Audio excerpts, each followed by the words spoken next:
to TV5 News at 9. It is time now for Medical Moments with Covenant Healthcare. Joining us this morning, a real treat, Jackie Tenen. Thank you so much for being here. How are you, Jackie? Hi, good morning. Thank you. I'm doing well. I hope you are as well. I am. Thank you so much for being here.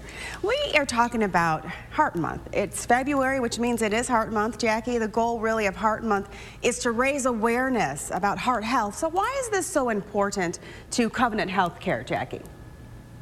Well, Covenant Healthcare is a regional hospital, and we serve our community, and we serve them in sickness and health. And one of our goals is to educate the community about important health issues so that they can be better informed, to make healthy decisions, and to make good decisions for their medical care. As you know, it is Heart Month, and so this month, we're doing a lot of awareness and education on risk factors, warning signs, and when to seek emergency care, as well as what you can do to take better care of yourself so that you can have a healthier, longer life. Oh, those are all so important. We all need to know all about that information. Jackie, as we kick off Heart Month, what are some wellness tips that people should keep in mind to keep their heart healthy? Sure. Well, I think the obvious couple for most people that they're aware of is to eat right. Yes. And to get some exercise. But I think, with the last 18 months being so challenging with the COVID pandemic, many of us have maybe broke away from some of those good habits. And with the pandemic, it's been quite stressful. So whenever we're trying to relieve stress, we're trying to cope. And so maybe we're doing a few things that we may not have in the past, like maybe we're reaching for salty snacks, sweet treats, maybe increased alcohol consumption, or maybe even increased tobacco use. So what we're trying to encourage people to do is to think about that a bit and set some new goals for yourself to get back on track. Certainly with our virtual platform, it's wonderful. It's a great way to stay in touch with folks. And many of us are, leading our work lives with the virtual platform. So also we're not exercising like we were. So what we're truly trying to do is encourage people to take better care of themselves, get back to making some healthy goals so that you'll reduce your risk factors for heart disease. And we all need that encouragement during these challenging times. Thank you so much for that. And this Friday, February 4th, is Go Red for Women Day. The American Heart Association asks people to wear red to support women's heart health awareness. So why is this so important? Go Red for Women. Yes. So Go Red is all about raising awareness and, again, education, specifically to our women in our community and to those men who love them and are taking good care of them. But women present with very different signs and symptoms for heart attacks and heart disease. For an example, women with heart attacks often report fatigue, extreme fatigue for no reason that they know of.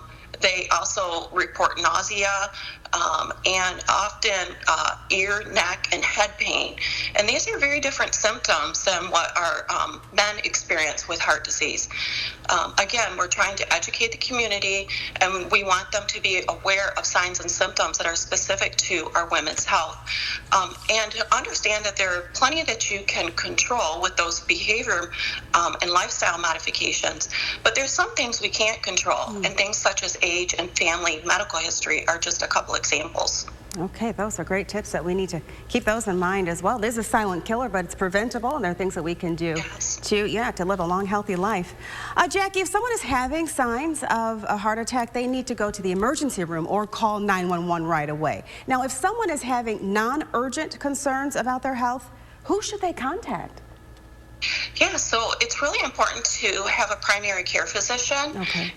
Certainly reach out to your primary physician anytime something's unusual, that you're noticing something different about your body. It's really important for us to have an annual checkup with our primary care physicians. Just as we do a lot of awareness for cancer, and we remind folks to get their mammograms and their colonoscopies, because when we catch cancer at an early stage, it's much more treatable and the survivorship is much higher. And the same rules apply to heart disease as well. Yes. Your primary care physician, they can monitor your blood pressure, your weight, and also simple things such as blood work, monitoring your cholesterol. And often there can be that warning sign that maybe you might be headed towards a diabetes diagnosis with the prediabetes. So very important to see your primary care physician on a routine basis. And if you don't have a primary care physician, please visit our website, covenanthealthcare.com, find a physician, and we can help direct you to a great primary care provider. Yeah, it is so critical that we all see and go to our regular checkups. That's so important. Yes. Anything else, Jackie, that you'd like to add? Well, obviously it's Heart Month, and I'm super excited that your viewers are going to get to meet many of our Covenant cardiologists. Yeah. They're a wonderful team of physicians. They care greatly about their patients' care and their outcomes, and they're going to be educating your viewers on various heart diseases this month. Well, we look forward to that. Thank you, Jackie, for being here today and giving us this valuable information. We appreciate you. Thank you. Of course, you're welcome. And thank you again for being with us today and listening. If you'd like any additional information on today's topic, just head on over to the Hot Links page at WNEM.com.